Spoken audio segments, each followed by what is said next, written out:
Hello, and welcome back to the She's More podcast. I'm super excited for these type of episodes that are today because 97% of my audience is moms. 97% of my audience is also women, and I have women guests on. But when I have a male on, I just love the perspective. I love the point of view. I love what males bring to the table when we're having these different conversations because I think we can learn a lot from all of us, right? So, Jordan, do you go by Jordan or MJ? I found both on your socials. I go by Jordan. Okay.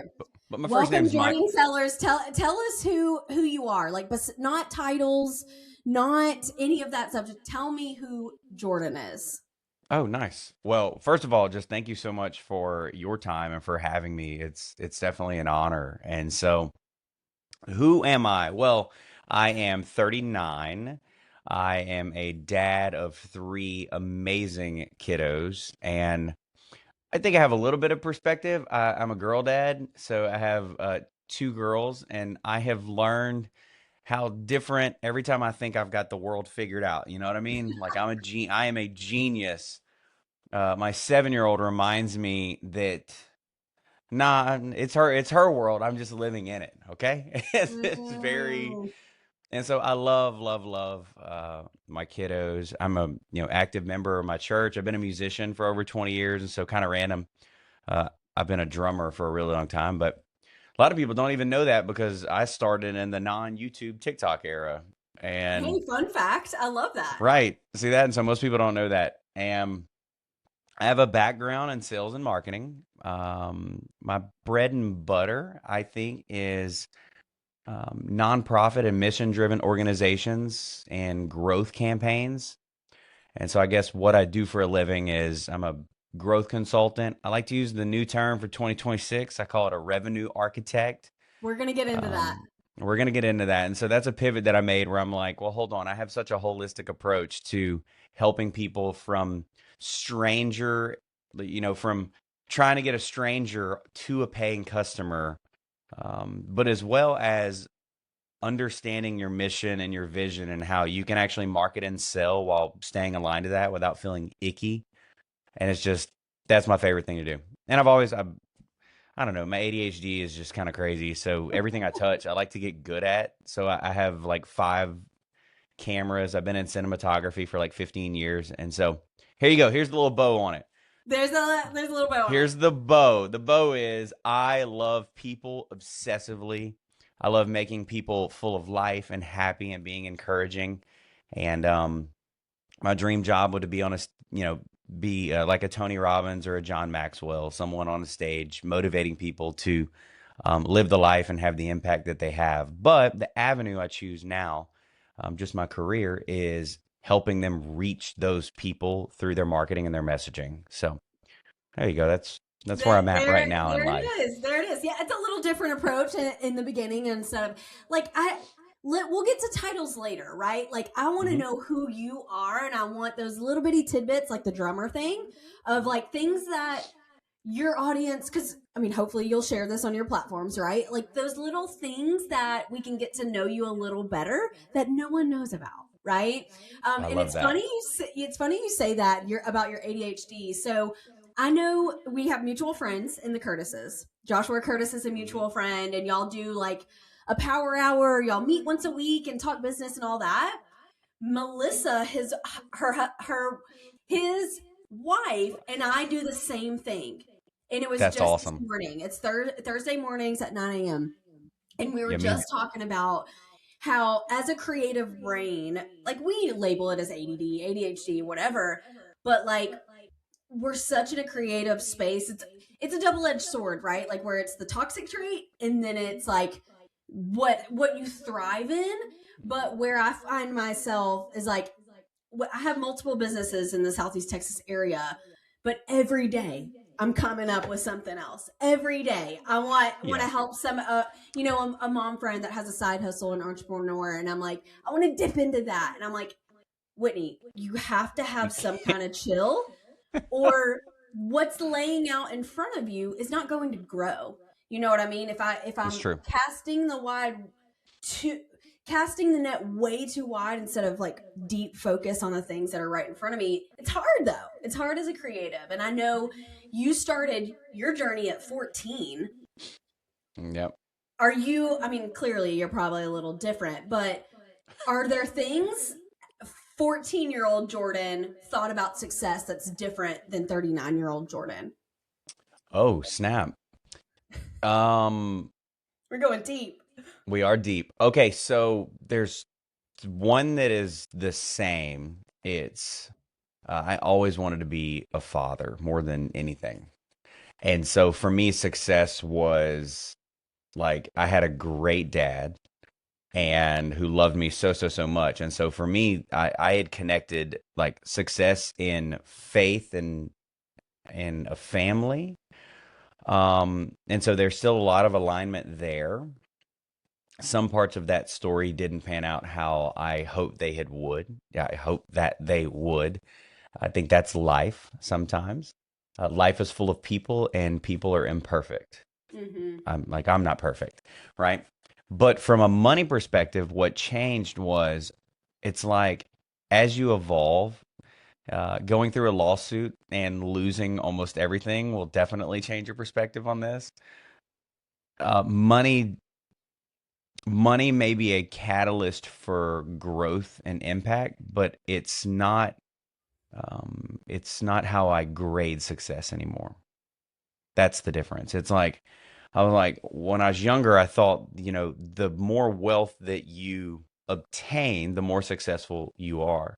And so now the definition of wealth is completely different. It's how many people know and love you and how many people if you can call when you're in need, right? And I mean, I'm a Christian, and so I believe it's how active your relationship is with God. And I don't know, it's just very, very, very different. I thought it was money, money, money, money, money when I Yeah. was younger. And then you go through a couple life challenges and things change, and you're like, well, hold on a second. I mean, I like 6 or 7x my income in 2 years when I launched my business.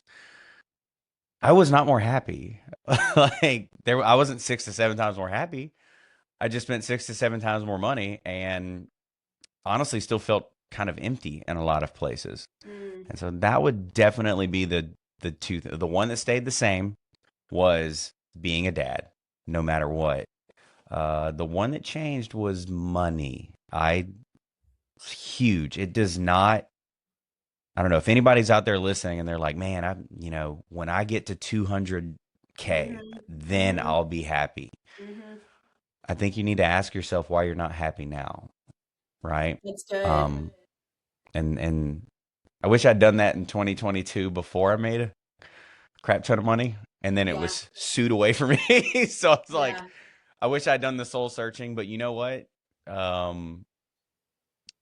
There's been a lot of lessons learned over the past few years, but there you go. Yeah. Does that answer your question well? Yes, it does. And it's not Okay. uncommon, right? Like we're all as our younger selves were I think taught to think of success as what's in the bank account, right? And then now in this day and age, like building your personal brand, building that thing, like working for yourself, becoming an entrepreneur, quitting your 9 to 5 and all of that. But it's like, if you don't know who you personally are for the personal brand, how do you expect to relate with your niche or with your product or your service?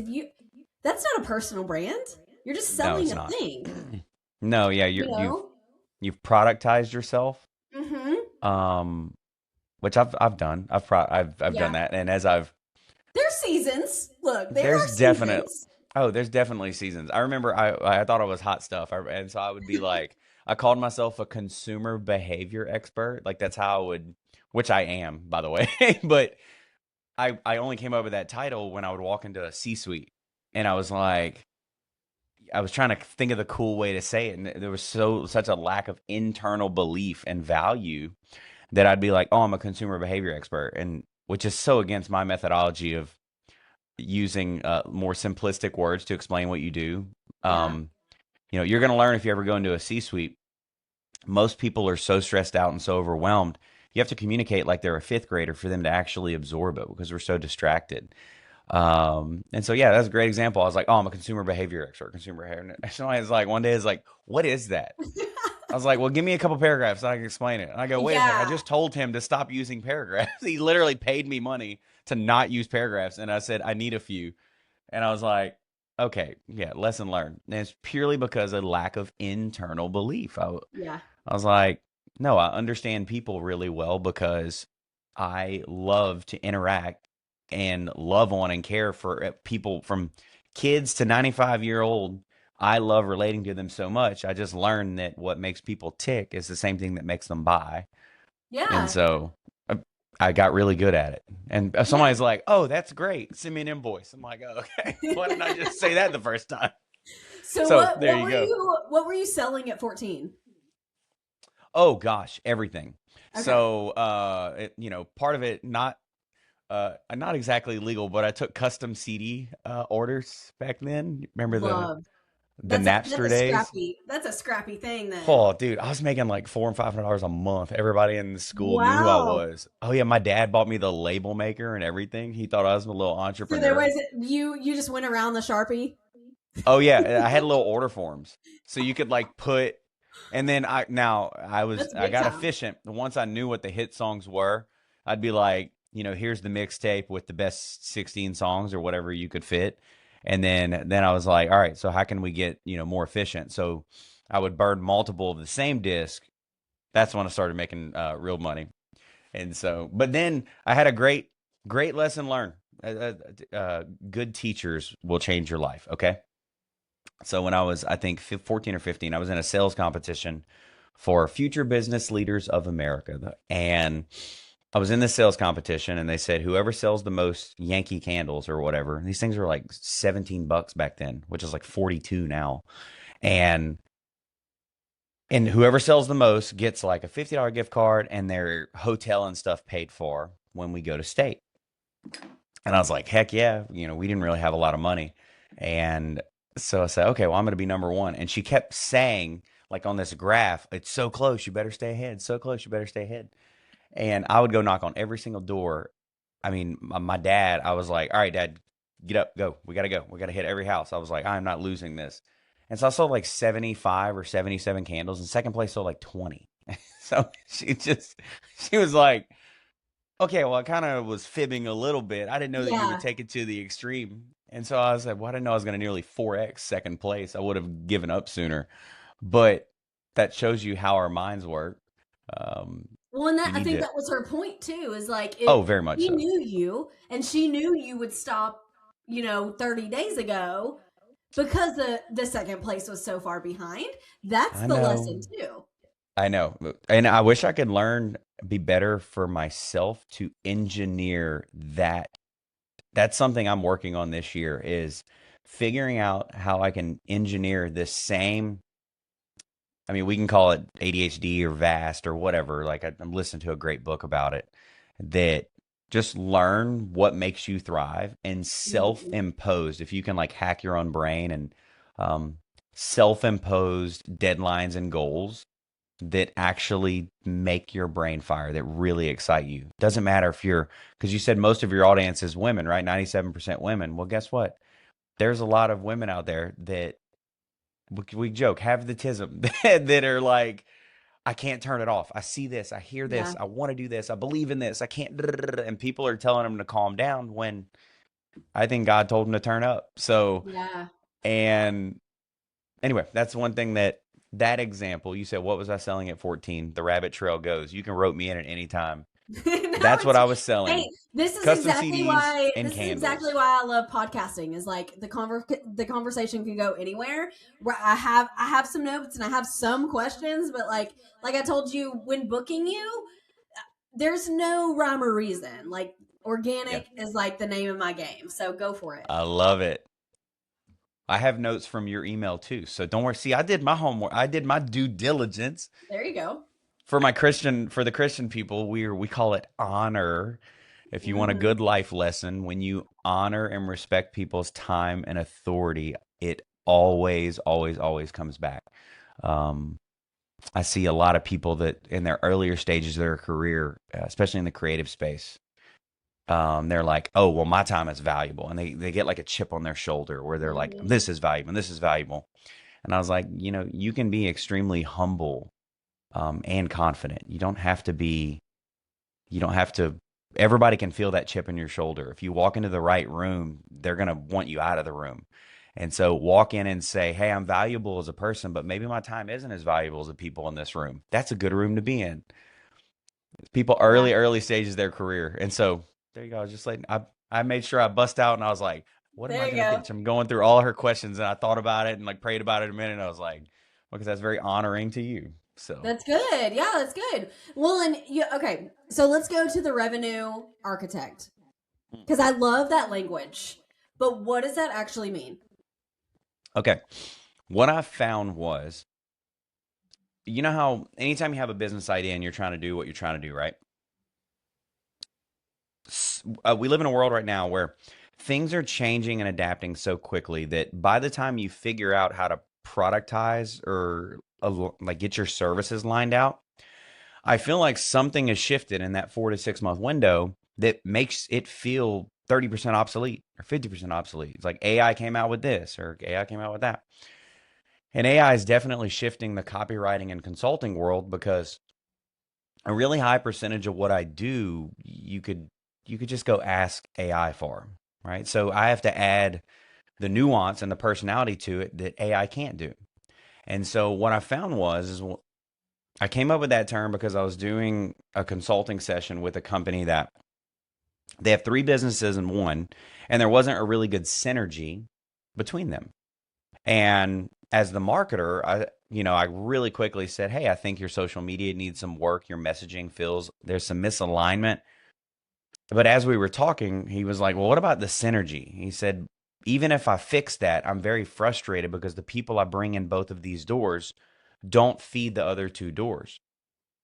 And I said, "Oh, well, it's really simple. If and that we've spent 7 hours together, me and his entire team." And I said, well, there's a breakdown between each of these. Your signage doesn't align. I said, you're not selling to the people on this side of the room, how you're selling to people on that side of the room. And I said, you've tried to create so much individuality between your brands that you're leaving a lot of money on the table.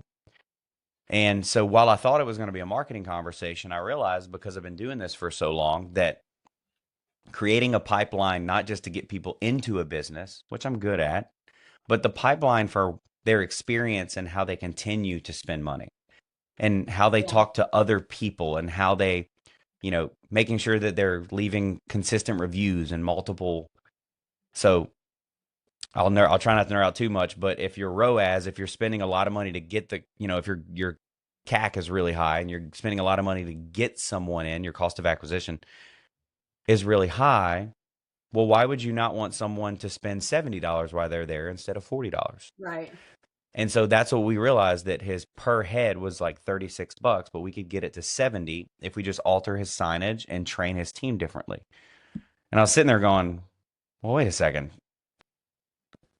Okay, well, maybe I could make way more money and niche better if people are like, oh, you're a marketing consultant. Well, I already talked to an ad agency. I was like, well, okay, well, an ad agency is not going to go secret shop your place. Yeah. Ask your team. And like people have paid me to speak to their entire staff before, right? Because they were losing money because the misalignment in vision and values. And I was like, that's not a marketing conversation. That's a revenue conversation. So when your team has a better alignment of vision and values, they can more accurately communicate when they're in sales conversations and ask for reviews. Have a better heart for the house is something that I talk about. It affects your bottom line. And so I said, well, I want to see what 2026 is like whenever I tell people I can review your marketing funnel and update your copy and tell you what your video should and shouldn't say to reach the customer that you really want to reach. But what about the path from that first cash register to becoming a loyal customer? And everybody has been roping me into those conversations. Almost every single client end up talking about, well, hey, well, once we sign them as a client, I wonder how come they don't leave a review and how come they don't say this and how come my staff doesn't do this? And so I was doing most of that for free just to support. So I'm like, okay, well, I'm just going to alter my offering and say, I mean, I'll just be honest. If you put me on retainer, I only work with people who are very people driven and mission driven. I just love that. I was like, but if you work with me, you're going to make more revenue. Yeah. Like, you're going to make more money if we work together. I tend to see this. If you're good at 95% of building, I'm good at the 5% that you missed. Yeah. I don't know how to build an organization. I don't know how to train people. I don't know how to manage people. I mean, I literally, my own schedule is a wreck. I said, but yeah, you walk me in, but it's a freaky gift that I feel God gave me. I can walk into a business I've never been in with people I've never met and go, hey, did y'all notice that? And everybody goes, I did not notice that. I'm like, okay, cool. Well, you're leaving a lot of money on the table because that sign is wrong. And also in your email, you said this, but it doesn't match your Yeah. values that you have on your Yeah. website. So let's go ahead and fix that. And I I think think the that's church taught me where that.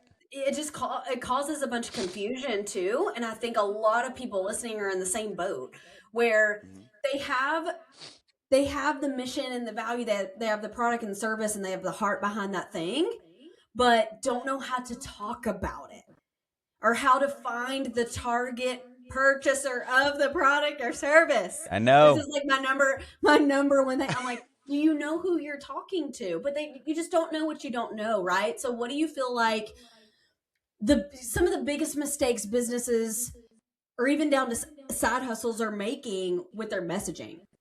Okay. So they're huge. Number one is you try to sound bigger and better than you actually are. Okay. People love transparency. We live in a world right now where radical transparency is extremely, extremely valuable. So that's the first thing is we use these big, big, big words. And so I'm working with a birthing coach that she has a really cool birthing offer. And she was like, she had something in her tagline that said, radical advocacy is what she had in her tagline. And I was like, what is that? Yeah. Like, honestly, explain it to me. I was like, what is radical advocacy? She's like, well, I'm going to be your advocate, but, most people say that, but I like really, really mean it. And I'm like, well, why don't we delete those two words and just put, you know, pregnancy is scary, incredibly difficult, but also beautiful. I know because I've had 6 kids. Like, she's like, oh, I can just say that. I was like, why would you say anything else? Yeah. I've had two. She said, I've had in her ideal customer. And so we'll get to this. The second thing is understanding who your ideal customer is, right? I'm thinking about coining a new term called like instead of saying lowest hanging fruit, your most likely customer and your dream customer, and kind of separating those two. Hmm. Because sometimes you're in a stage where the most likely person to buy may not be the person you really, really want. So you have to tune and get to that, but you have to pay your bills. So you have to reach that person, right?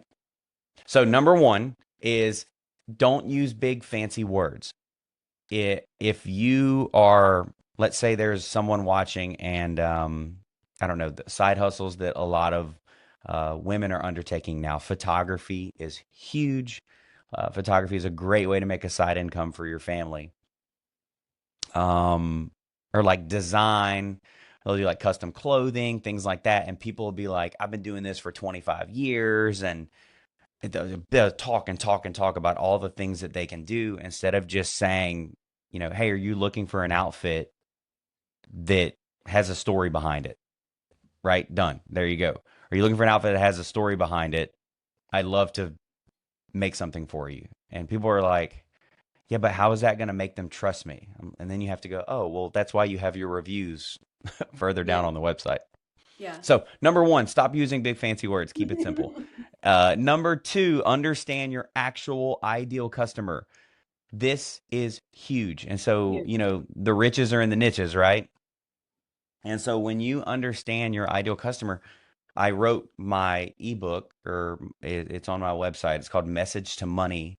The reason I wrote that is because if you make all of your decisions through the correct customer lens of who you're talking to, um, everything else gets easier. Everything. The amount of energy it takes. I don't like hard closing people.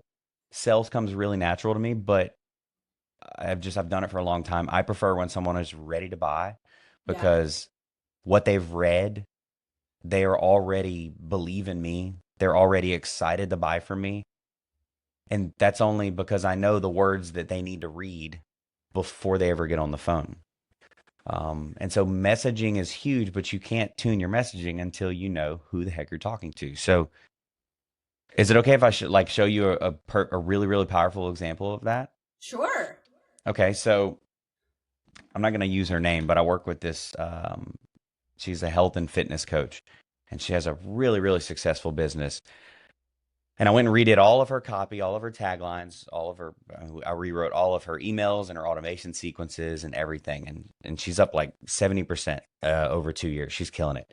And when she would talk, she would say, you know, do you want to be, stronger, healthier, stronger, healthier, eat better food, live a better life, get back to being the mom you wish you could be and the dreams and it was just there was good stuff, but it was a lot. And it's just like bam, bam, bam, bam, bam, bam, bam. And I was like, hey, we're just gonna rewrite that and say, if you're tired of being tired Yeah. and feeling like you come in last place no matter what, like the soccer games come first, husband's work comes before yours. You just feel like you're always in second, third, fifth, or seventh place, depending on how many kids you have. I was like, I think you need to remind them that when you're at your best, everyone else is at their best too. Right. So when mom wins, everybody wins. Yeah. And so she's like, okay, you can, that's a joke. People say, wow, you can say that. And it's like, yeah. So, you know, you deserve to not be exhausted. You deserve to not be out of breath whenever you pick up your kid and your grocery bags at the same time. Yeah. It's not go do this. People are waiting for you to perform. Well, okay, I have enough. Most women deal with enough terrible self-talk. They don't need that. Right. Right. And so when I rewrote, like 70% of my clients are female. I feel like I've done a lot of women's conferences. I write copy. I'm not like This your is perfect atypical. then.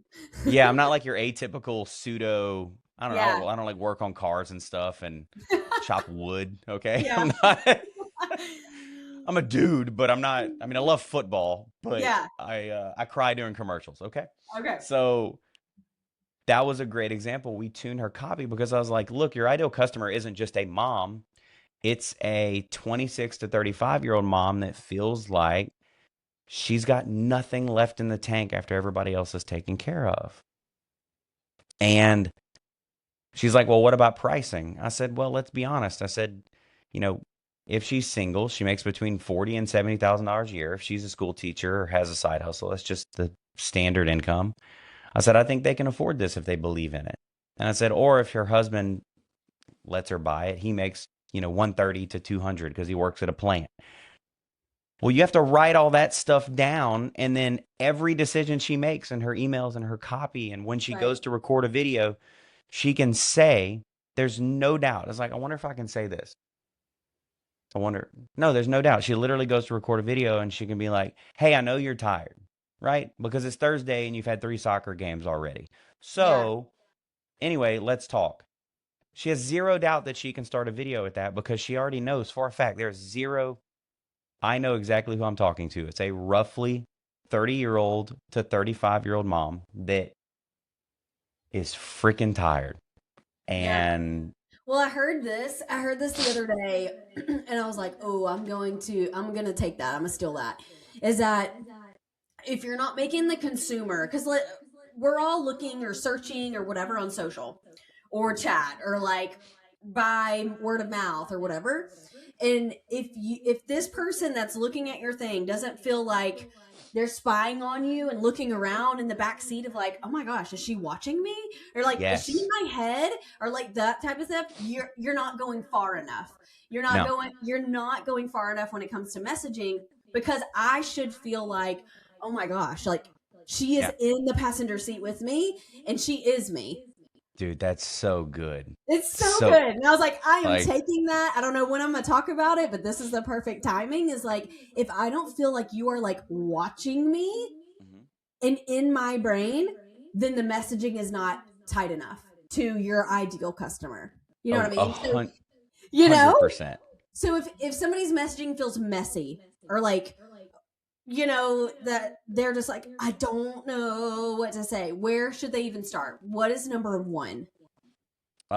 So step one is I would say, what is your main, like, what's your main traffic source, right? So a lot of people, especially if it's a side hustle, it's usually word of mouth and interpersonal sales, right? And so somebody will be like, well, hey, well, what do you do? And they'll be like, oh, well, it could be photography, or it could be designing custom jewelry. They'll be like, oh, I've been doing this for a really long time, this, that, and the other, this. And usually in interpersonal communication, if you start thinking about, make sure I do this right. If you start thinking about if your content is good and the way that you're positioning what you post to speak to the problem, not just about the product, okay? You're going to notice that in your conversations, sales just get a little bit easier. And so I Yeah. think the first thing you work on is what is the main thing that you're putting into the world that it's your top of funnel, or some people use the word pipeline, the pipeline from stranger to customer. What is that thing? And take that thing and start talking to the problem that people are experiencing, right? Um, Another industry that there's two more that women are getting into. Well, I'd say there's three that women are very, very, very big on in 2026 is going to be real estate agents, car sales. There's been a huge resurgence in car sales.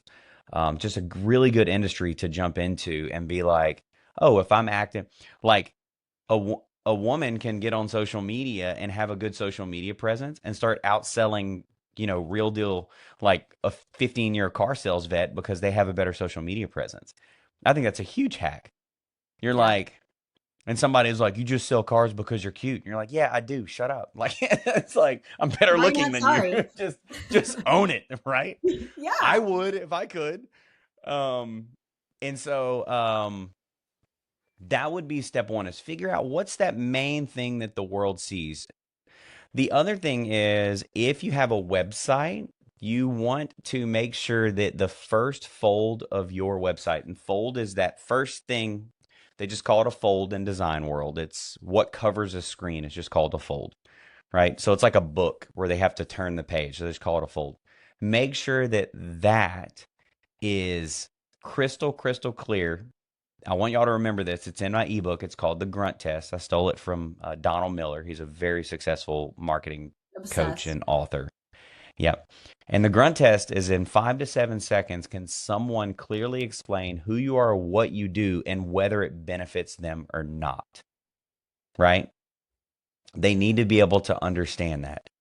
And so it's crazy how one of my clients was a lawn care business, and he was like, rated such and such, been in business since this many years, and has this much equipment and a team of, and it's like this huge paragraph. And I was just like, hey man, watch this. You want to make some money? I was like, your neighbor's yard looks better than yours. Don't worry, we can help.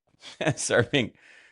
And he's like, what? I said, yeah, that's all you need to say, because why do people pay for lawn care? It's a Yeah, nobody subconscious cares. Nobody insecurity. cares. Nobody cares about the that fluff type stuff or like your No, credentials, unless like you're gonna be my physician. Like, you know what I mean? no, Like, no one cares about that stuff. no, Get they to the don't. point. No, really, really just get to the point. And so, whatever, there's another thing that I think your audience should look up called a one liner. And I wish I had coined it, but I didn't. Multiple marketing consultants have talked about it. And it's just a way to explain what you do, that you learn to seed the problem first and position yourself as the solution. Yeah, there's a Right. formula to it. I can't remember what it is. There's Yeah. a So, I'll find it and put it in the show notes. oh, dude, I definitely would. And there's multiple that have come up with it, but Yeah. and that and like an elevator pitch. So someone says, Yeah. you'd be surprised if I worked with a realtor before where she was like, "Oh, I just help people buy and sell their homes, and this, that, and the other." I was like, "Ugh, that's what everybody says." And then, but Camilla. her niche, listen to this, dude. She made six figures her first year that she hired me. Okay, she went from like 28 grand to 110. So I'm glad she hired me. So this is a good example. I'll try to do it in less than 2 minutes. Her niche, because she grew up so country, was she loved taking people who thought they couldn't get an upgrade from a trailer to a good home Mm-hmm. for under like 300 grand. She would take them and say, if you're willing to drive 20 minutes, I can show you a really, really, really great home. She's like, yeah, but everybody is always like, oh, those are the homes nobody wants. Nobody's going to buy that. She said, but I love selling those homes because that's what I would buy because I can't afford a $300,000, $400,000 house. And I was like, oh, well, why don't you just say that? That's it. Just say that. Yeah. Say, so someone goes, well, what do you do for a living? And say, going, oh, I'm a realtor. And say, we made her elevator pitch. You go, well, you know how because of mortgage rate increases and the price of homes after the hurricane that it feels really hard to find a home you can afford that you love? Everybody goes, oh, yeah. You say, well, I only work with families that they see the value in driving outside of town and having a little older home with more space because they don't want to be house broke. And Yeah. so that's my people. And that's the only people that I work with. And now if you're not that person, you're like, well, she sounds awesome. I want to work with her. And Yeah. they'll go, she said people would literally go, oh my gosh, can you call my niece? They've been looking for Mm-hmm. months because they saw that specific problem she was a solution for. And she went psycho. That's all she would say. Someone would be like, Savage. hey, I have $1 million home. Can you list it? She's like, no, that's not really, I don't know if I can relate to somebody who can afford $1 million home. I don't talk like they talk. I don't think I'm the realtor for that. And so, yeah, everybody else had like 6 listings and she had 30 because she was just the expert in making people feel like it was okay to buy a home they could actually afford. Yeah. So That's that's a so good good. example That of is a good how, that's a good example of yeah. when you see messaging is working Mhm. too. Like how do you know when messaging is working? Besides like the obvious is like Yeah. the inquiries, the leads, the sales. Like how do you know when messaging is working on social, for example? Let's go social deep. So I'll get away from like the social is so simple now because the algorithm is tuned to attention. So let's take two paths on social. One, if you're building a brand that you believe you need a larger audience, like you're building a product or a book or you want to be a speaker, something like that, right? That's probably 1 to 3% of your audience. It's pretty, in our minds, we all think we're that, but realistically, it's a really small percentage. Yeah. Um, those people, you have to actually do the research and say, if no one is watching this, it's not good enough because the algorithm is designed they make more money the more people that stare at their phones. So they'll show people your content if it's good. Right. Right. So it's very simple. If you're not getting views, well, you got to go learn why it's not good enough. Right. So if it's not getting shares and comments and only 5 people saw it or 50 or 500, there's a game there where you have to learn what makes that algorithm makes people watch. When people watch, it shares it to more people. Yeah. And It's not the so algorithm, your content just sucks right now. your content just sucks, right? And so I'm not an expert in that. That is not me. I'm literally reading a book right now that is like, don't even worry about social algorithms. It's YouTube and podcast until you die, right? Because I'm on a 21-day, now 24-day social media fast. It's been the I most saw that. life-giving thing ever. Oh, it's so awesome. So that's the first thing. So let's separate and go, if you're that person, good luck. You're going to have to buy some courses and get on YouTube and learn how that works.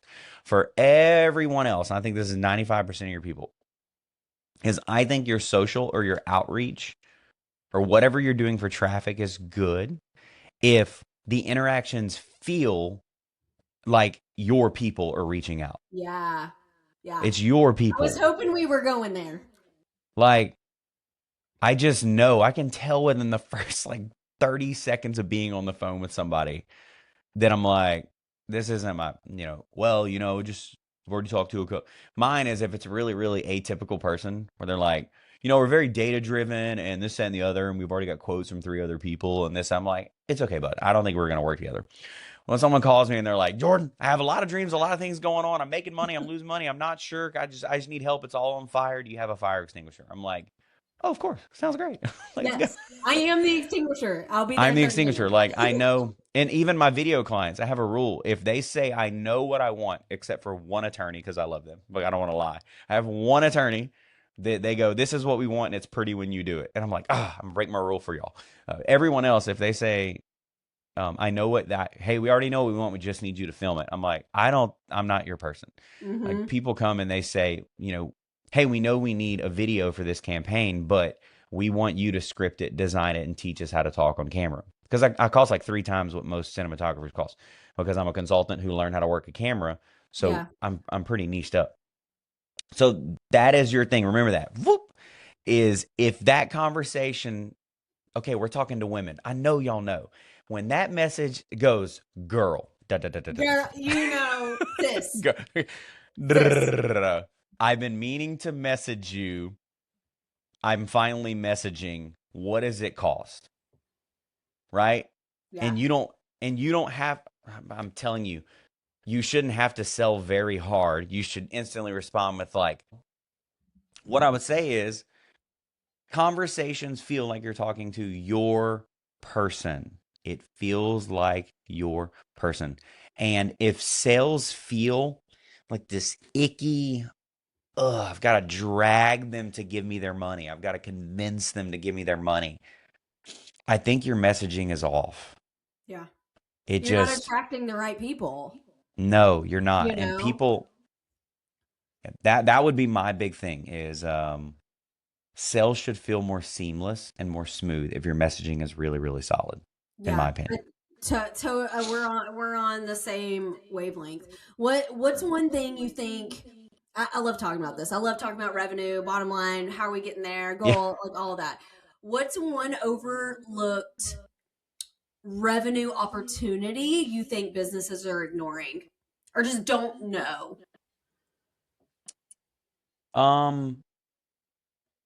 Do you think do you think we're talking to small businesses Yeah, or side hustles and solopreneurs? Which one? small I kind of biz. small biz. Um, I think remembering that people buy when they're ready to buy, not when you're ready to sell. And so consistency on social is huge. So just stay on social. So like if Top let's of say, mind. yeah, you got to stay top of mind. So if you own a restaurant, and so like that's a good example. If you own a restaurant, then and you have new drink specials, why wouldn't you show a little 7-second clip of that drink being made and say, see you at 5 o'clock today? And then next Thursday, when you release the next one, do the same thing again. Like it's not always about going viral. It's a war of attrition. The people that stop miss out when the person is ready. Right. So Yes. right. So just stay Yes. consistent, stay consistent, stay consistent. You're playing a long game. It's a marathon, not a sprint. Yes. Well, That's I'm in a live coaching cohort right now with moms that are entrepreneurs. Mhm. And we just talked this week was visibility and marketing. And I tried to translate it into getting in shape because I was in health and wellness forever, decade, Yeah. before I started talking about moms and small business and how you juggle it all simultaneously. And I was like, you're not going to work out once a month and expect you to lose the weight you want, right? Just like you can't post once about your business and get the results you want. You No. can't just set it and forget it. You've got to build on consistency. There has to be a foundation, just like working out 3 times a week. If that's your capacity, do that. Do the same thing with your business, though, or the customers aren't coming to you. In a perfect world, yes, of course, but you have to Yes. stay in their face constantly. You really, really, really do. And I love that you're sharing that example with them. And so they're very blessed to have you because it's so simple, but it's so profound. Yeah, I Is thrive on an analogy. You have to break it down for me to understand it. And that workout once a month, it's not going to get you where you want to be. no, You heck know? no. And then um, to add just some marketing data for people is that now the average person takes 8 to 12 touch points, usually to start to consider, just to move into the consideration phase, right? And so you can have someone, you can catch their attention, you can get their interest, but to actually consider making a decision to drive to your place. People's resources Yes. just, yeah, they're like the average person is living on 30% less just fun money than they did 6 years ago, right? So if you've got babies to feed, you have to realize that what they have left over, it's very, very scarce. And so you have to fight for it and just be willing to do that. And so the number one thing is if it takes 8 to 12 touch points. So what that means is, so if you speak in an event, then you repurpose that content and then you post about it and then you share on stories and then you get a new product or a new dish or a new employee and you do like a cute video for their birthday and you're doing all the things and you're like, what in the world is this for? Well, sprinkled in there is the actual, let's say you're a wellness center. Well, sprinkled in the midst of all that is an actual, hey, for 197, we do Yes. a body health assessment and give you a guide. Well, hopefully if you built a good business after the 197, you have a $797 upsell, and then after the $797, you put them on a $300 a month retainer and a $1,500. If I was in the wellness space, just make things expensive. People, Yeah. ladies, I love y'all. Y'all spend so much money on that space. Is if it's cheap, y'all won't buy it. It's completely reverse. It's Bonkers. I love that. So it's just the way that it works. You're willing to pay for um, women in marketing. Here we go. Listen to this. Y'all need to embody being an aspirational character. I think that y'all think men are the only people that feel this way. So men, we are obsessed with aspirational characters and heroes and fighters, and we want to be the Michael Jordan, and we want to be the, like me, I started with, I want to be John Maxwell or Tony Robbins. It's just how we function. It's because we want to be, if we had a good father, like our father or our baseball coach, it's very, very, very natural, right? Well, I don't think as women, you need to understand that even though it may not be as obvious, your brain operates on the same wavelength. Is that you are attracted to people. This is why you pick I hope it's okay if I just tell them. It's just Yeah. data. Don't judge me. It's just correct. You pick your dentist that is either, you have one of two reasons. Either he's really good looking or she's really good looking and has great teeth because you want I want her smile, Yeah. right? Yeah. And so when you pick a fitness coach, you tend to pick a fitness coach that is someone who you want to look like. It's just how we do that. Do not be afraid to be the aspirational character in other Yeah. people's lives. Yeah. And so we're talking to solopreneurs, side hustles, and small business owners. And so if we're talking about the solopreneurs and the side hustlers, is if you're rocking jewelry, like you're doing that, or you're making merch, or you're doing stuff, you better be wearing that stuff and acting like you are the happiest, most awesome, amazing person ever, because subconsciously they literally will buy from you because their brain wants to look and feel like you. Yes. And you'll let your self talk be like, well, who am I? Mm-hmm. Like, well, you're freaking awesome. That's who you are. And if you don't start to believe that and speak that out, all the women making all of the money right now, I think, in the social media driven world are the ones that are willing to just be like, I don't buy into the whole boss babe thing. It's not my energy. I like sweet, like serving women that don't believe in themselves and I help them believe in themselves. That's Mm-hmm. my niche. Boss babes don't need me. They're like, get away. Yeah. I'm doing fine without you. And so I'm talking to those women where you have to realize, no, you're formidable. Like you are formidable. If you're quiet and calm and quaint and you're like, I don't have all the systems and I don't speak well on camera and I don't this that and the other. There's a lot of women out there that love you because you don't sound like Right. every other influencer. Right. There's a lot of women out there and customers that want you to just be you. Just Yeah. be you. So Yeah. I'm went full circle there, but It's so hopefully there's some it's so little right nuggets. though. Yes, it's so relatable. And I always say this too is like we know the amount of touch points it takes, right? Like there's different phases like you talked about, up to 21 to even press the purchase button, right? So Oh by yeah. posting less about your thing, it's going to take longer. Why are we working harder, Yes. not smarter, right? Like in building that consistency, you're going to get to the sale so much quicker. Let's work smarter and just be Yes. consistent. Put it out there. It's okay. Yes. You know? Okay, Yeah, and let's it's switch so gears. Let's oh switch good, good, gears good. into I'll talk business I'll this. talk shop all I day. know. We need So like a you part 2, 3, 4 um, to our signature segments. Now, I sent these to okay. you, and they can be on the fly, or you could have done your homework and you thought about it. With Do you see ditch, me looking? I'm like, yes, yes, ditch and switch. This is okay. what you are getting rid of and switching to. It could, Okay. for this year, for Oh, the season, doesn't matter. It could be business, personal, whatever. What is your ditch and switch? okay, so ditch and switch. Number one thing that I have ditched is hustle and hurry, right? And I think we lose out on one. There's two things. We are really struggling to live in the moment right now. Our brains are in so many places that I feel so convicted that when I'm with my kids, why am I still thinking about that sales call from the day Mm-hmm. before? Mm-hmm. Like, why am I subconsciously role playing the social content for the next day when I'm supposed to be at the park with my kids, right? And so the thing that I'm ditching and switching is this over connected, every opportunity missed is never coming back mentality, Yeah. right?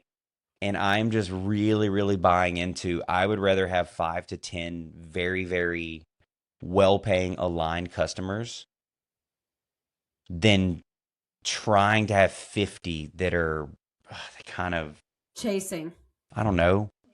Yeah, chasing. And so I'm ditching hustle culture and I'm switching to, I mean, this last month, I woke up earlier. It's crazy. So I woke up 45 minutes earlier to not work. I woke up earlier to go to work later.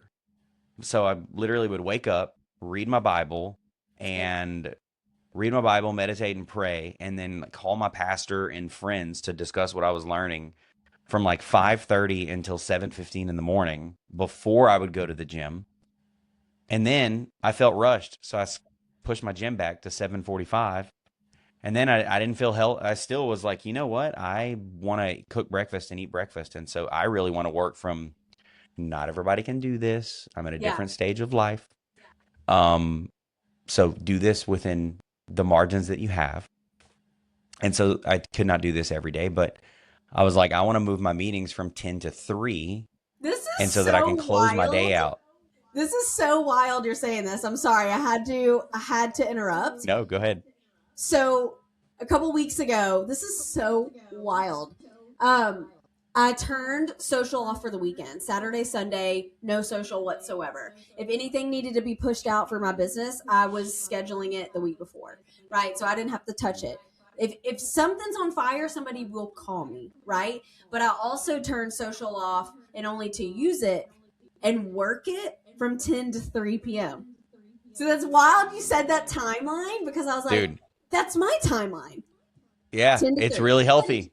just Good like you job. said, like everyone's schedule is different. You know, some listeners are still working full time and then working after 5, whatever. Yeah.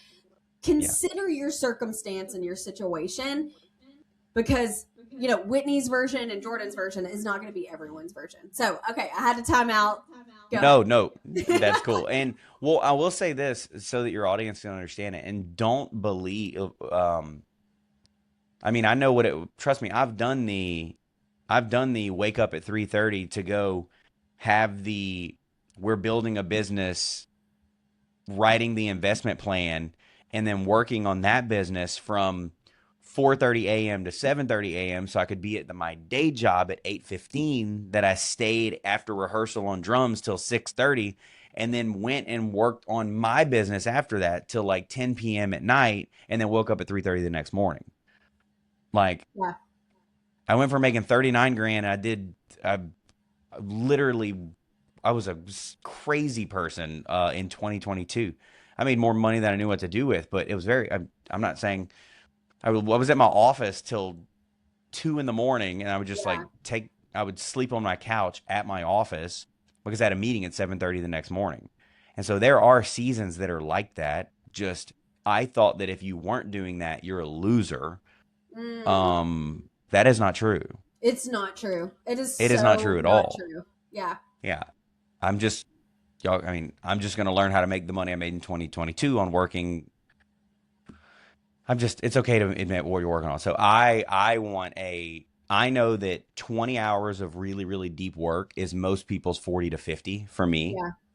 Yeah. Because I know the brain space that it takes. So if you get me talking for 20 to 24 hours, it's a 45 to 50 hour work week. People just don't understand it because we have different. Or there's just massive distractions too. Yes. And they have not gotten in the zone and done that deep focus work. There is a difference. You do not have to kill yourself to build something great. Yes. I talk about that all the time. Like, it doesn't have to look like, after the kids go to bed until 2 a.m. and getting up at 5, like, you will kill yourself doing that. Or if anything, take a step back and analyze, okay, Whitney, this is going to take me a little bit longer to do it in a mindset and a space that is healthier, is not so much sleep deprivation or burnout or whatever the case may be. It's just going to take me a little bit longer, and that's okay. And that's okay. It's not. No, that is okay. That's it. But, and we probably have to go over this in a part 2, but the other thing is that when you have really good messaging and customer alignment, you can also charge better pricing. So that's the other thing that, like, your audience needs to understand that. If I'll use photography, because I've been doing photography for a real long time. I love when I see people who are charging like $175 for a session, and then they do 3 calls or sales calls for that, and then they go meet the people 20 minutes early, and then they take 300 photos instead of 75 photos. And I'm like, look, you can either raise your prices or you can put better guardrails so people understand your value, because we got to get that hourly up to $75 an hour instead of $40 an hour, because after taxes and stuff, that's really no money. And I was like, I will tell your audience, if you are struggling to make ends meet, or let's say you have some offer that's $2,000, and I want you to go look at how many hours you actually put into that, and then have the bravery to divide what you're paying yourself. And it'll probably frustrate you. Yeah. The girl that I just coached the other day, I said, hey, why don't you record these prenatal visits? She already she had it recorded. I was like, why don't you take those prenatal recordings, put it on one little landing page, write a 4-page PDF that summates it, and say, after you do all this, I have a standard booking link that's open every other Wednesday from 12 to 2. You're free to get in. Sometimes there's 5 minutes, sometimes there's 1. I was like, you're taking 12 hours of prenatal visits with every single client? She's like, yeah, and it's so hard to schedule it all. I was like, okay. That's wild. Now you're going to say, I used to take 12 to 15 hours and go to every visit. I found that wasn't a good use of your resources either. So I summated it into 12 hours of content you consume when you're ready. And if you have any questions, I have a standard booking link. She doesn't even have to increase, because she didn't want to increase her prices. I go, okay, well, you just increased your hourly rate from $70 to $110 an hour by offering a better service. And you bought your time back. You bought your time back. So, because it's wild. Yes, I told you I talked to a lot of sweet, more soft-spoken ladies. Mm-hmm. Raising prices terrifies Yeah. people who are very kind at heart. It Mm-hmm. does not terrify me in the No, I slightest. I'm love it. so nice, Let's but keep inching up. Let's keep going. I went from $1,500 a day to $3,000 a day in Yep. one day and then someone called me and said, "Okay, sounds good." And I was like, Yep. "Why did I not do this earlier? What are you doing?" Way sooner. And Yeah. oh my God. So that I needed to say that, like, boom, that little nugget right there. Somebody is going to go, "Why did I never think about pre-recording these few meetings and sending a PDF to buy back 5, 10, 15 hours of my time?" And now I'm free on the weekend and I Heck get to go yeah. hang out with my kids, but I have the same paycheck. And so Yep. there, had to give that Exactly. example. That you had to. Okay, let's end with buy or sell.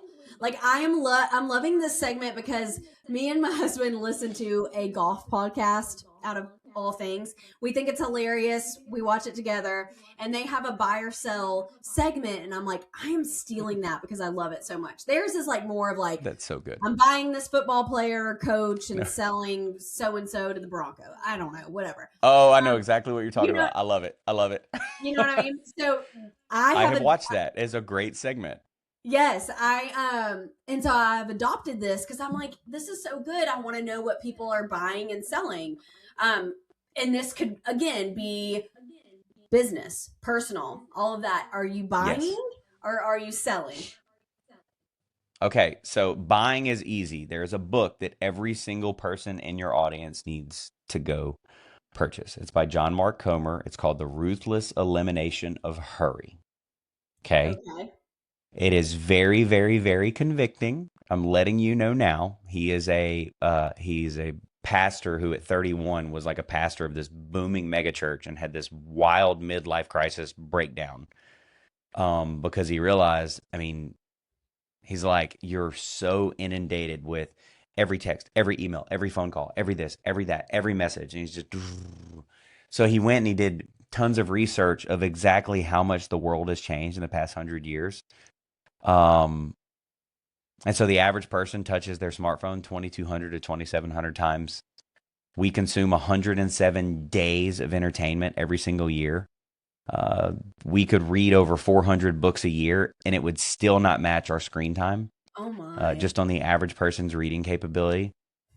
And so it's a very, very powerful book that in the middle of reading it with the social media fast, I sat down for lunch with my sister and brother-in-law and a friend of mine, another friend of mine, after we played a round of disc golf together, by the way, great sport.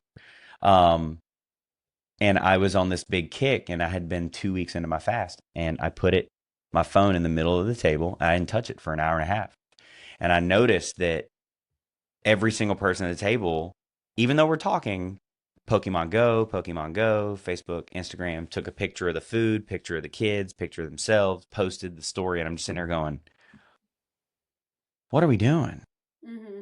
What are we doing? No one, I was like, guys, we're here. Like, I don't, like, I can talk to you about the pizza that I'm eating. I don't have to tell anybody else. Right. And so I love that book because it is just a very real wake up call for just to kind of analyze your life and say, man, I'm missing out on a lot of living because I'm watching other people live. That's good. Right. You're missing out on a Yeah. lot of building because I'm watching other people build. Oh, You absolutely. And then, know, like so much comparison time is the thief of wasted. joy. Yeah. Yeah, absolutely. And we're watching people on their thousandth video wondering why our first video is terrible. Yeah. Right. And it's just a huge problem right now, I think, in a very, very social media driven world. And so, guys, just remember you're watching other people's highlights and comparing it to your real life. 100%. And it steals your joy because you're like, man, why don't I look like that? Why don't I sound like that? Why don't I do this? And I'm just like, guys, without $20,000 in surgery and filters, none of us look like that. Yeah, It's like this is not literally none cool. of us. Okay. Yeah, Oh my I'm goodness. down. I went through a lot of some health challenges, and I lost like 15% body fat, and like completely changed my life in this year. And I was looking in the mirror, and I was like, oh, I just have so much farther to go. And then women, y'all have a lot of power. A very pretty trainer was like, I think you look great. I was like, oh, Day made. okay. Day made. Yeah. I went like unfollowed a bunch of male influencers. I was like, what am I doing? Like, what? Screw this crap. This is stupid. I feel Yes. good. Oh my Just gosh. unfollow. Like 6 or 7 of them said. Yeah. Anyway. That's Okay. so So good. do you want to know what I'm selling? Yes, I want to know what you're selling. Okay. And this is me personally convicting because I realize that I don't listen to my own advice very well. I Never. am selling because I wrote down, I was like, I'd feel bad if I didn't give your audience a sampling of what I do, but we already did that, so I don't have to say that. Okay. I think there is a horrible myth that you have to sound trustworthy for people to buy from you when you should be sounding relatable and normal. Okay? So you're Because selling the the myth. I am selling, you do not, people, I have to give one last example, and it's really short. I was talking to this young car salesman who I was getting a car appraised, and he follows my stuff on content, and he made me feel so special. He's like, dude, thank you for spending time with me. I was like, I'm here for you. It made me feel so cool. He kept thanking me. I'm like, you're the one that's getting paid right now. And I was like, that made me feel, I guess my personal brand must be pretty important when the car salesman's thanking me for hanging out with him. I said, okay, well, I'm doing something right. And then, if he hears this, I doubt, because I doubt he listens to your stuff. But I want people to hear this specific example. Is he goes, well, I think I'm struggling because I'm really not a car person. And he was like, don't judge me. I know it's stupid that I sell cars and I'm not a car person. I was like, no, it's not. In our town, this is one of the highest paying jobs that isn't in a plant. And you don't have a P-Tech degree. So I think you made a really smart, educated decision. And he's like, okay, but what if I don't want to learn about cars? I said, don't. I go, your new pitch to people is, hey, if you're looking for a salesman that's an absolute nerd about every car out here, I'm not that guy. I was like, I love people and I love working with people that love cars. And it's my job to help you find the 2 or 3 features that are the most important to you, and then, you know, let you work out the finances of things. It's like, because I know you're a smart person, because that's the people that buy cars now. I was like, just tell people, I know you're educated, probably more than I am on this car. I just want to help you, take you on a tour of this dealership and help you find the right one. And he's like, yeah, but then I don't sound as professional as everybody else. I said, that's where you're wrong, because you're my new favorite car salesman, period. Because you're Because real and normal. just be transparent. That's it. I'm not a car nerd. I just like talking to people and taking them on a tour to look at vehicles. How does that sound? And he's like, I'm going to try it. I said, well, if you want a bigger paycheck, you should try it, because Yeah. I guarantee, stop lying. Stop. Well, this one, as we were talking, he's like, well, okay, so this one, and he like pulls out his book. I'm like, bro, I've watched 6 YouTube videos on this dang Hyundai Santa Fe. I know more than you know. Don't close your book. I was like, close your book and just, your book is unnecessary. And I think a lot of people, that is the myth that I am selling, is that you have to have the perfect outfit and the perfect pitch. And I've been doing this for 25 years and I have 7,000 reviews and I have this, because you will never get there. You'll convince yourself in 3 months you're still not qualified to do it.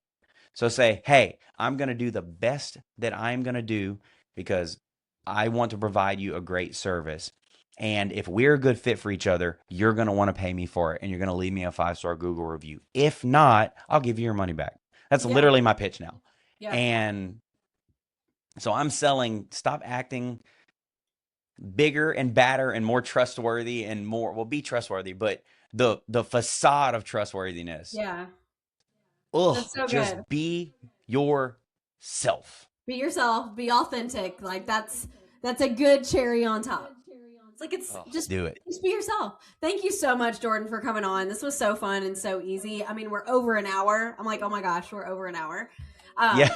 Thank You have so to kick much. me off. I will talk. Yeah. See, I have a lot of margin in my life. I scheduled 2 hours for this because Aww. I didn't want to feel rushed. I was like, well, I know my audience, and all I got, like the attention is all.